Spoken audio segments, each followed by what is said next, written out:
Такие высказывания удивили не только таджиков, но и весь мир. Досмотрите это видео до конца, и вы узнаете, какие жуткие прогнозы делают таджикские обозреватели. Это на голову не налазит. Подписывайтесь на наши обновления и точно будете в курсе всего самого нового.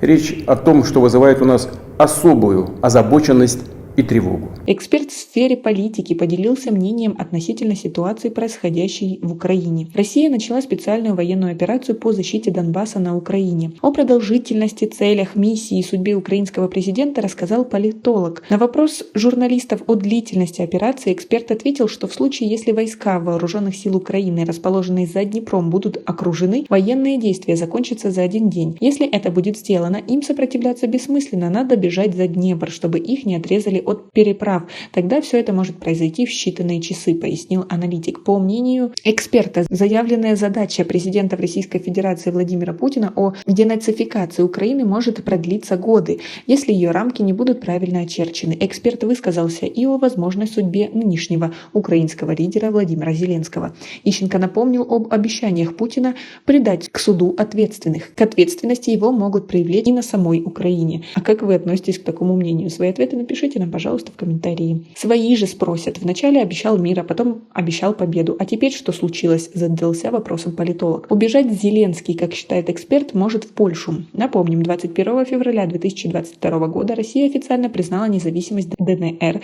и ЛНР, а затем ратифицировала договор о дружбе с республиками. Несколько дней спустя президент Российской Федерации Владимир Путин заявил о решении провести специальную военную операцию в Донбассе, отметив, что обстоятельства требуют решительных и незамедлительных действий. Кроме того, президент подчеркнул, что народные республики Донбасса обратились к России с просьбой о помощи. Он добавил, что в планы Москвы не входит оккупация территории Украины, но она будет стремиться к демилитаризации страны. Решение о проведении военной операции принято в соответствии со статьей 51, часть 7 Устава ООН, согласие Совета Федерации и во исполнение ратифицированных Федеральным собранием договоров о дружбе и взаимопомощи с ДНР и ЛНР. Цель спецоперации, проводимой Российской Федерацией, защита людей, которые на протяжении 8 лет подвергаются издевательствам, геноциду со стороны киевского режима, заявил Путин. Но по факту сейчас в новостях и везде в мире показывают, что на самом деле Россия бомбит мирные города Украины.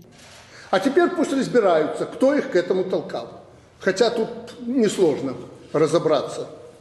Но самое главное для нас, мы тут оправдываться не будем по поводу того, что мы участвуем, не участвуем в этом конфликте. Еще раз говорю, наших войск там нет. Но если надо будет, если это будет необходимо, Беларуси и России, они будут. А вы следите за этими новостями? И как вы к этому всему относитесь? Свои ответы напишите нам, пожалуйста, в комментарии. У нас пока на этом все. Оцените наши видео подпиской и лайком. До скорой встречи.